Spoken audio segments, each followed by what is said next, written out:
మనందరం 2 డేస్ నుంచి చూస్తున్నాం. కాకినాడ జిల్లాలో దీపావళి సామాన్లు కాలుస్తుంటే ఎంతమంది చనిపోయారు, ఎంతమంది గాయపడ్డారు.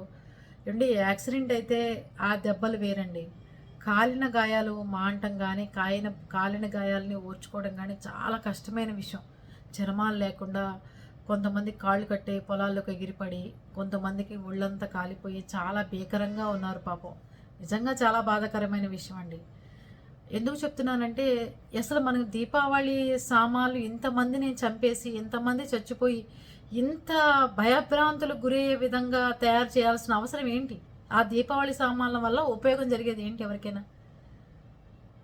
చిన్న పిల్లలకి దీపావళి చేసుకోవాలంటే చిన్న చిన్న కాకరపోతులు కానీ, చిన్న అగ్గిపుల్లలు కానీ ఏవో చిన్న చిన్నవి ఉన్నాయి, పేలకుండా ఉండి మనుషులు చనిపోకుండా ఉండేవి.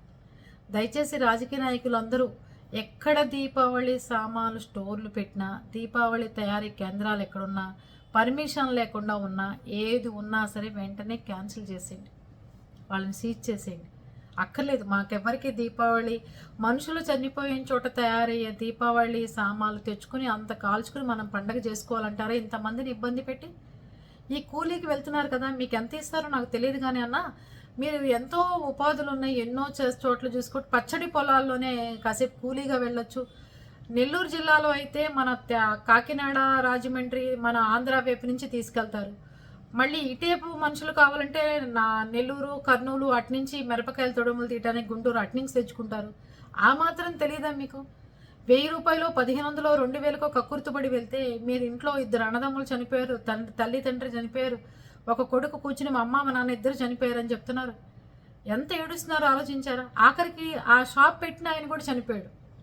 ఆయనకి 2 కొడుకులు, ఆ 2 కొడుకుల్ని అరెస్ట్ చేశారట. ఆయన అంత్యక్రియలకు రావడానికి కూడా పోలీసులు పర్మిషన్ ఇవ్వట్లేదు. అంటే ఎంత భయానకంగా ఉంది పరిస్థితి. ఇది తయారు చేసుకోవాల్సిన అవసరం మనకేంటి? ఇంతమంది చచ్చిపోతున్నారు ప్రతి ట్రిప్కి, ప్రతి చోట ఎన్నో చోట్ల జరుగుతున్నాయి ఇలాంటివి. ఈరోజు మన ఆంధ్రాలో, మన గోదావరి జిల్లాలో జరిగిన దానికి మనం మాట్లాడుకుందాం. ఇంతమంది చచ్చిపోయి దీపావళి సామాన్ చేసుకోవాల్సిన అవసరం ఉంది అంటారా? చెప్పండి ప్లీజ్ అండి. గవర్నమెంట్ అంతా అందరినీ షాపులు బంద్ చేయించేసేయండి, మాకు అక్కర్లేదు, దీపావళి అక్కర్లేదని అందరు కామెంట్లు పెట్టండి. మనం చక్కగా దీపాలు వెలిగించి చేసుకుందాం. ఇలాంటి బాంబులు పేల్చి ఇలాంటి జనాలు చచ్చిపోయే దీపాలు మనకు అవసరం లేదు. ఏమంటారు?